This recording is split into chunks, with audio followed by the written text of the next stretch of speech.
வணக்கம். நான் உங்கள் ஜெயா. இன்றைக்கி நம்ம இந்த வீடியோவில் ஃப்ரான்சிஸ் பேக்கன் எழுதின ஆஃப் சீமிங் வைஸ் இந்த எஸ்ஸேயோடைய சம்மரியை பார்க்கலாம் வாங்க. ஆஃப் சீமிங் வைஸ்னால் தன்னை புத்திசாலியாக வெளியில் காமிச்சிக்கிறவங்கள பற்றி இதில் அவர் எழுதியிருக்காரு. இதில் என்ன சொல்கிறாருன்னா, சில பேர் அவங்கள புத்திசாலியாக காட்டிப்பாங்க, ஆனால் உண்மையில் அவங்க அந்த அளவுக்கு புத்திசாலியாக இருக்க மாட்டாங்க. அதாவது தோற்றத்தை பார்த்து நம்ம ஏமாந்துடக்கூடாது. இதுதான் அவர் இதில் சொல்ல வராரு. ஏன்னா சில பேர் உண்மையிலே அறிவார்ந்தவங்களாக இருப்பாங்க, ஆனால் சில பேர் அப்படி இருக்க மாட்டாங்க. அதே சமயத்தில் பார்த்திங்கன்னா சாதாரணமாக எல்லோரும் என்ன சொல்லுவாங்கன்னா, ஃப்ரெஞ்சு மக்கள் இருக்கிறாங்களா, அவங்க நிஜமாக ரொம்ப புத்திசாலிங்க, ஆனால் அந்த புத்திசாலித்தனத்தை வெளி ஆளுகையில் காமிச்சிக்க மாட்டாங்க. ஆனால் ஸ்பெயினியர்ஸ் இருக்காங்களே, ஸ்பெயினில் இருக்கிறவங்களாம் அவங்க அவங்க இருக்கிறத விட புத்திசாலித்தனமாக தன்னை வெளியில் காமிச்சிப்பாங்க அப்படின்றத இங்கே அவர் மென்ஷன் பண்ணுறாரு. ஆனால் இது எப்படி நம்ம ஒட்டு மொத்தமாக எடுத்துக்க முடியும்? புத்திசாலித்தனன்றது மனுஷங்களுக்கு மனுஷன் வேறுபடும் இல்லையா? அதனால் இவங்க இந்த நாட்டை சேர்ந்தவங்க அப்படின்றதுனால அவங்க இப்படின்றத நம்ம எடுத்துக்க முடியாதுன்னு இங்கே சொல்கிறாரு. சென்ட் பால் என்ன சொல்கிறாருன்னா, சில மக்களுக்கு கடவுளுடைய அனுகிரகம் நிறையா இருக்குது, அவங்கக்கிட்ட தெய்வீக குணங்கள்லாம் இருக்குது. ஆனால் சில பேருக்கு அந்த மாதிரிலாம் இல்லை. அந்த மாதிரி இருக்கிறவங்க என்ன பண்ணுவாங்கன்னா, வெளியில் தன்னை ரொம்ப திறமைசாலியாக காமிச்சிப்பாங்க. பேசுகிறது பார்த்திங்கன்னா எல்லாம் தெரிஞ்சவங்களாக இருப்பாங்க, ஆனால் அவங்களால ஒரு சின்ன காரியத்தை கூட செய்ய முடியாது. இந்த உலகத்தில் இந்த மாதிரி பகட்டானவங்க தான் நிறைய பேர் இருக்காங்க. ஒரு சில பேர் யார்கிட்டையும் ரொம்ப பழகாமல் வெளியில் ரொம்ப பேசாமல் இருப்பாங்க. ஆனால் அவங்கக்கிட்ட நம்ம நிறைய பேசி பார்த்தோன்னா உண்மையிலே அவங்களுக்கு எவ்வளோ தெரிஞ்சிருக்குன்னு பார்த்தா நமக்கே அதிசயமாக இருக்கும், ஆச்சரியமாக இருக்கும், அவங்க மேலே மரியாதையும் வரும். ஆனால் சில பேர் பார்த்திங்கன்னா அவங்க பேச்சிலே பார்த்திங்கன்னா மற்றவங்கள கவர்றதுக்காக தன்னை ரொம்ப புத்திசாலியாக காட்டுறதுக்காகவே பேசுவாங்க. சில பேர் அவங்களுடைய பாடி லாங்குவேஜ் எல்லாம் கூட இதுக்கு யூஸ் பண்ணுவாங்க. இதை பற்றி சிசேரியோ சொல்லியிருக்காரு.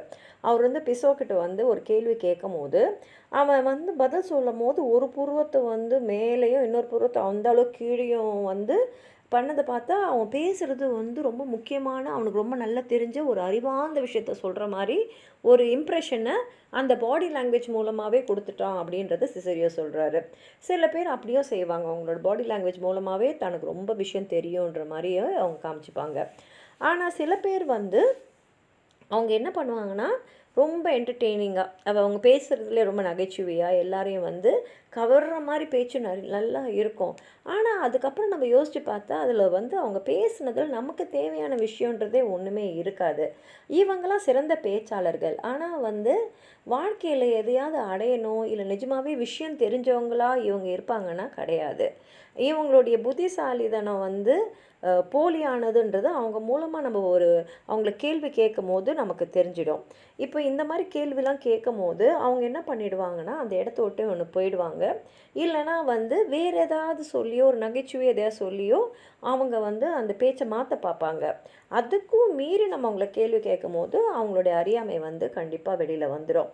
அதே மாதிரி இந்த மாதிரி புத்திசாலித்தனம் இல்லாமல் தன்னை அப்படி மாதிரி காமிச்சிக்கிறவங்க சமுதாயத்துக்கே ஒரு சாபக்கேடுன்றாரு.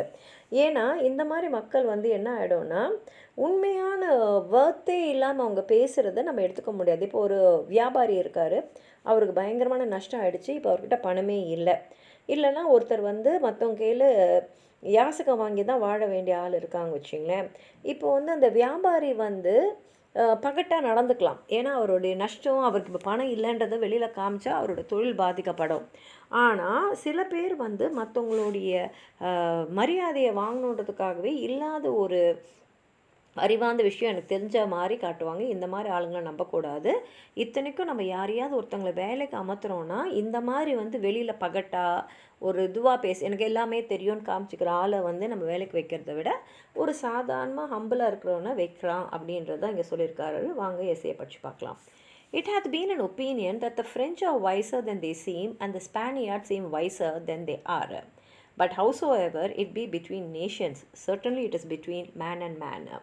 For as the epistle saith of godliness, having a show of godliness but denying the power thereof, so certainly they are in point of wisdom and sufficiently that do nothing or little very solemnly.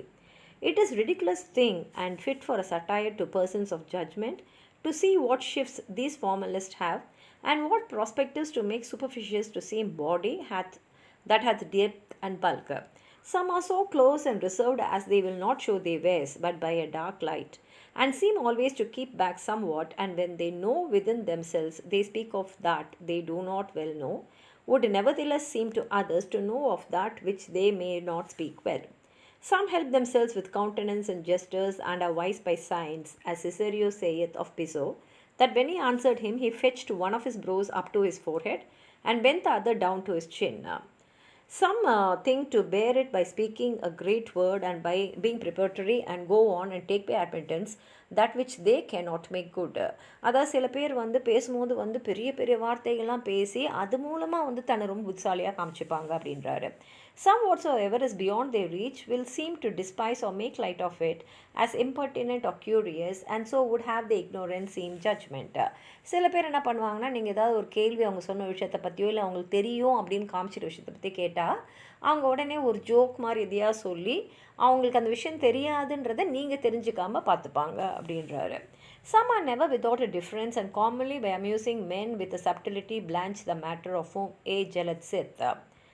Of which kind also Plato in his Protagoras bringeth in prodience in scorn, and maketh him make a speech that consisteth of distinction from the beginning to the end. இதுதான் Plato வந்து என்ன பண்ணியிருக்காருன்னா ப்ராடியஸை பேச சொல்லியிருக்காரு. ஆனால் ஆரம்பத்துலேருந்து கடைசி வரைக்கும் பார்த்தீங்கன்னா அவர் பேசினது அதுவே அவரே வந்து முன்னுக்கு முரணாலாம் பேசியிருக்காரு. அதுக்கப்புறம் பிளாட்டோ அதெல்லாம் சுட்டி காட்டி அவன் வந்து இன்னும் அந்த விஷயத்தை பற்றி சரியாக தெரிஞ்சிக்கல, தெரியாததை தெரிஞ்ச மாதிரி காமிச்சிக்கிறான்றதை வெளிப்படையாகவே சொல்லிட்டாரு.